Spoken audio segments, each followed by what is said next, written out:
नमोस्तु महाराज जी। महाराज जी, प्राणी हीलिंग सीखी थी उस समय, कुछ बड़े चक्र और कुछ छोटे चक्रों का उसमें वर्णन आया था।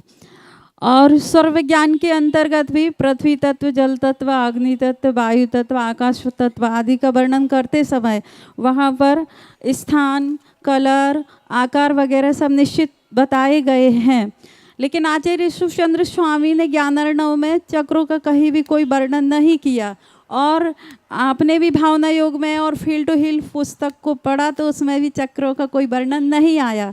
तो जैन दर्शन के अनुसार चक्रों पर मेडिटेशन करना उचित है क्या? ठीक, देखो, जैन आगम में चक्रों की कोई व्यवस्था नहीं, और जैन योग साधना शरीर की जगह मन की शुद्धि पर ज़्यादा बल देती है। शास्त्रीय शब्दों में अगर कहूँ तो ये कह सकता हूँ, योग की जगह उपयोग की शुद्धि पर ज़्यादा बल देती है। तो उपयोग की शुद्धि होनी चाहिए, उपयोग हमारा ठीक हो, ये प्रयास हमको सतत करके चलना चाहिए। इसलिए भावना योग हमने किसी की कॉपी पेस्ट नहीं की।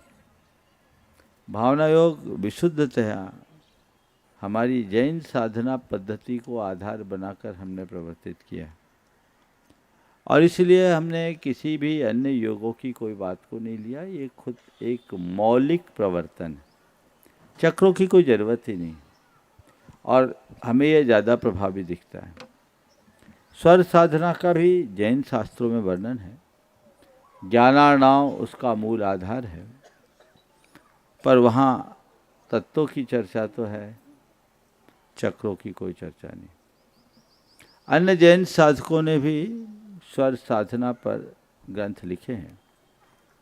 एक चिदानंद महाराज हुए हैं, उनकी एक कृति है स्वर विज्ञान। हीरालाल दुग्गल ने उसका अनुवाद किया।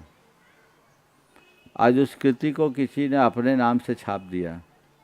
हालांकि 24 तीर्थंकरों का नाम उनके वंदना में आज भी, माने मूल दोहों को, और लोगों ने छाप दिया, लेकिन उसके मूल कृतिकार बाबा चिदानंद महाराज, जैन साधक। अद्भुत कृति है स्वर विज्ञान की। उससे अच्छी आज की तारीख में स्वर विज्ञान की कोई कृति नहीं होगी। उसमें उन्होंने कहीं चक्रों का उल्लेख नहीं किया, और बड़ा व्यवहारिक वर्णन है, वहाँ देख सकते हैं। नमस्ते।